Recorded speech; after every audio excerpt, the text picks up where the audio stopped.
Something about film that I've grown to appreciate is just how much the process of taking film photos and waiting to see how everything actually looks mirrors the creative process, and I think it forces you to slow down. As with anything creative, you have your initial idea, is like taking a photo, but then you need time and patience to see what the idea becomes. That's what I love. Because film is organic, it's imperfect, no matter how good you are, you'll never quite know exactly what you're gonna get. You can estimate, and I'm sure there's people with much more experience than me that can just about see in their heads perfectly, but each roll of film, each frame, how the light interacts with it and how it develops, how it interacts with the chemicals and how you scan it, all end up giving you something slightly unique, organic, and that initial idea of a photo that you had might become slightly different or new to what you had intended, expected, and I think that's beautiful.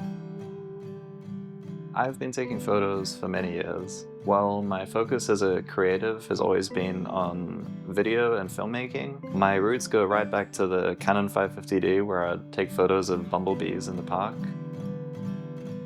Physical film is something that I've always found really interesting, and I love the idea of it. So a few years back, I shot my first few rolls of film. The results were very average. It's quite humbling, anyone who's started the process, to realize just how much we rely on the digital tools to create film. You have to think a lot more about metering, exposure.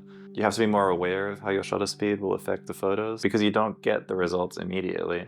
And I think those limitations are what makes the process of shooting film so appealing to people like me who grew up with digital, where everything is instant. You can get constant feedback on what you're doing. Film makes you lean into the process a little bit more and really think about your decisions, because you have to make sure you get it right, but you don't have any way of knowing for sure until you get your film back from the lab. But if there's one thing about film which makes it prohibitive to the majority of people, it is, of course, the price. A roll of film these days costs $20 to $40. Depending where you get it developed, it can cost anywhere from $20 to $40 per roll. So it's easy to end up paying almost $2 per photo, which is expensive.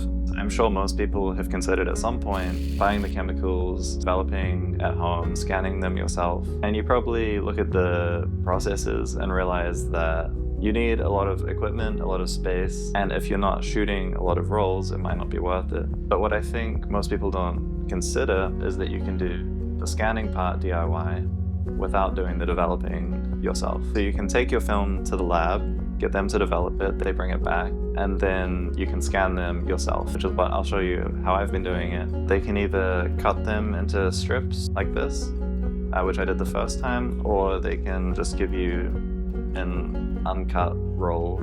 Especially if you already have some of the equipment you need, such as a digital camera, investment into scanning your own film can save you money every time you do it, make the whole process a lot cheaper, and I think a lot more fun. Who doesn't want more control over their photos?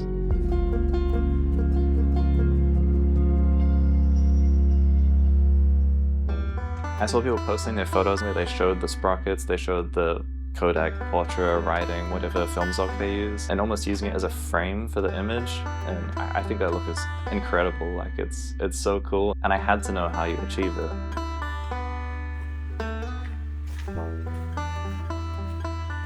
So I went out to the Blue Mountains in Sydney, a place called Victoria Falls.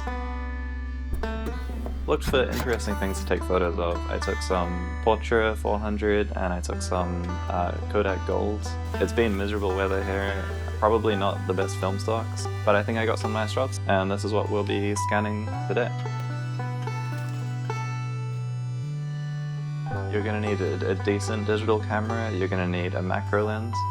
But from there, essentially all you need is a nice even LED light and some way to mount your camera, have your whole setup controllable. I bought the Veloy EZ35. It's on the pricey side, but in a market where there's not many options, often this is what happens, where you have products that are good enough, which just have to be a bit more expensive because the volume is so low. The Veloy is, while not perfect, one of the better options available. And importantly for me, living in a small townhouse. It's compact and doesn't take up too much space.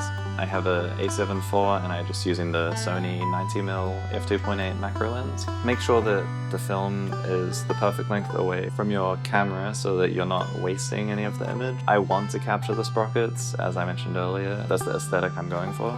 So I'll be coming a little bit wider, and I'm using the Veloy sprocket holder, which just has a little bit more height to it, so that I can capture above and below the frame. Once it's all set up, it's just a matter of feeding the film through until you're on the frame and taking a photo.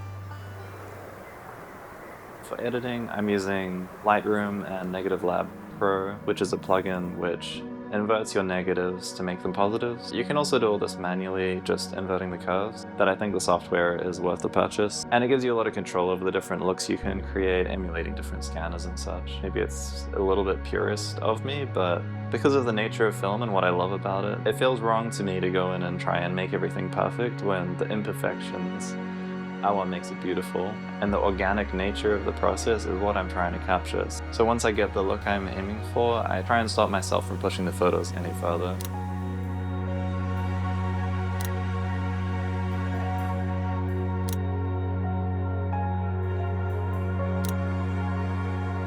You could go more in depth in pretty much every step in the process, but each one would basically be its own video. My goal with this video was just to show that scanning your own film is not as hard as you might think. For a lot of people, it's worth a try, especially if you're already shooting a lot of film. This just gives you another option to save some money when you need to, and to really take control of the process. I doubt there's many people left who have a film camera that don't also have a digital camera, which means you're choosing to shoot film. So why not lean into it and take joy in the process and really make it yours? I think it's worth it.